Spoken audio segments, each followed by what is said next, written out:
Right, folks, here's a little tip. Act strong when you're weak and weak when you're strong. Sun Tzu said that, not me. But it did get me thinking about Israel, how they've perfected this mantra. Because when they were at their strongest for decades, they were quiet about their power. You know, they were relishing it quietly, even though they had an inordinate amount of control over the West. Both politically, militarily, and culturally, actually.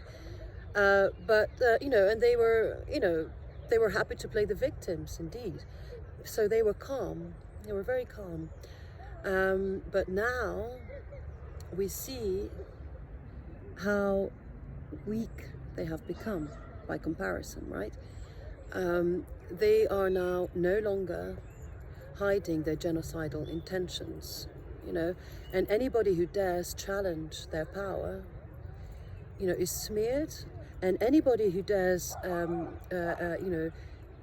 challenge their illegal and inhumane occupation of Palestinian territories, is silenced or worse, So we see that they're panicking. We see that they are acting on survival instinct, even though they have brought this all onto themselves, But of course, it's the fault of the entire world. And it doesn't help them that America is no longer the number one superpower, or at least it's no longer the only superpower. Long gone are the days of, people like, Woody Allen, playing the sort of mumbling, dumb, harmless, neurotic guy. Right now we have the Netanyahus of this world threatening the entire world for daring to question their policies, their genocidal tactics. And, it's all out in the open, and whilst in the past they would allow opposition voices on occasion, right? Because the movement for the Palestinian freedom was small, both in number and idea. Most people didn't even know what Palestine was, right? And other people didn't think about challenging Israel too deeply. So they allowed the opposition, occasionally to give an illusion of fairness and freedom of speech and freedom of expression and so on, because it was not a threat to them. But now that the war on public opinion has been lost by Israel, right? There's absolutely no doubt about this.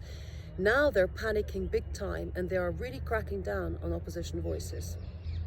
So, and we see what's happening as a result of their internal problems as a state, right? They have lost the power that they used to have because the country is imploding from within, not only economically, but politically, socially, culturally. It's a mess, So definitely, they might sound more aggressive, more more powerful, threatening the entire world, but actually they're weaker than ever. So yeah, we can learn a thing or two from Israel. Actually, we can learn that you should always act strong when you're weak in the face of your enemy, and weak when you're strong.